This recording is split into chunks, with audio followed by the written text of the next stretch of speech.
From Connecticut's news leader, this is NBC 30 News at 11.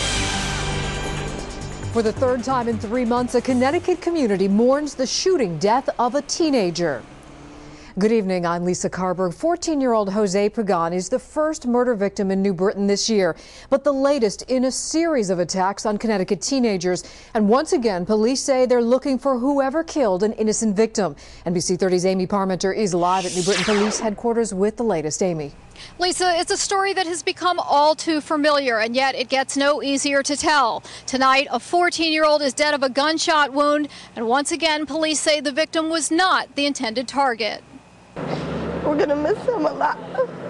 Another shooting, another family in mourning. This is wrong. This is wrong.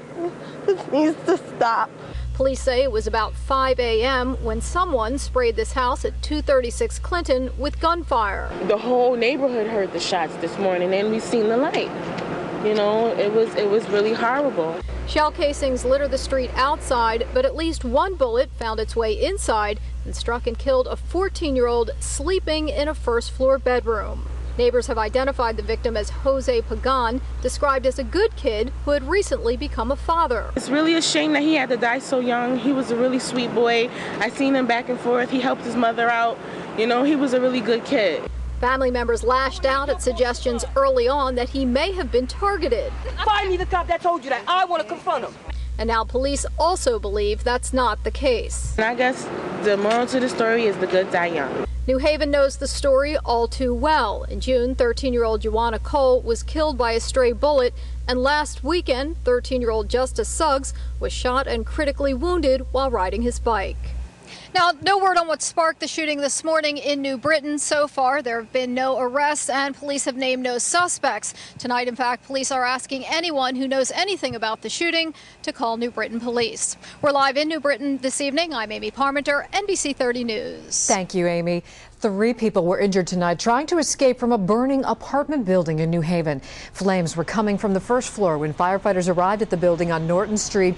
Firefighters managed to put the blaze out while tenants were evacuated. Some waited around to find out if and when they could get back into their apartments.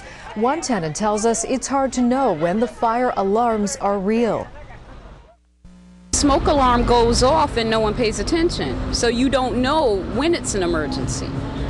And this time it was, and at first we didn't pay attention. That could happen, you know, it could have been a lot worse. She was able to evacuate her children down a fire escape. No word on what sparked the fire. The injuries are not believed to be life-threatening. Tonight, a 21-year-old Hartford man is dead, the victim of a shooting. Hartford police responded to Standish Street just after midnight after getting a report of a fight with gunshots fired. They discovered the victim inside a car at the intersection of Franklin Avenue and Bond Street. He was rushed to Hartford Hospital, where he was pronounced dead. Police are not releasing the victim's name until his relatives can be notified. Route 315 in Simsbury was closed this afternoon after a deadly accident involving a vehicle and a motorcycle. It happened at Quarry Road around 12:30. Police say a motorcyclist lost control of his bike and a driver going west on 315 then hit the biker. The vehicle and the bike then went up in flames. The victim has not been identified. The power is coming back on for people in Meriden after an underground explosion. 495 homes and businesses still have no power tonight, down from almost 5,000 this afternoon. CLMP blames a fire in the underground electrical system that services Meriden's downtown area. It happened just after 6 a.m. at the intersection of West Main Street and Butler. Decision 2006 and this final weekend before Tuesday's Democratic primaries has candidates reaching out to voters all across Connecticut. Actor Danny Glover bringing some star power to New Haven Mayor John DeStefano's campaign. DeStefano is vying for the Democratic nomination for governor. He talked about having the politically active Glover making this visit. And that's what's great about having him come back today, because the election is all about change. 4 more years of the same or change. And that's what he does. He gets folks excited and sees possibility. The campaign stop was at the New Haven Summer Basketball League. His opponent, Dan Malloy, stopping in New Britain, where he says his support is strong on the final days of campaigning for the Democratic nomination. Malloy spent time meeting with people and visiting with local business owners. How do you feel? I feel great. I honestly do. We're going to win this thing. We did it at the convention the same way we're doing it here. We come from behind and we win, and then we go on till November election.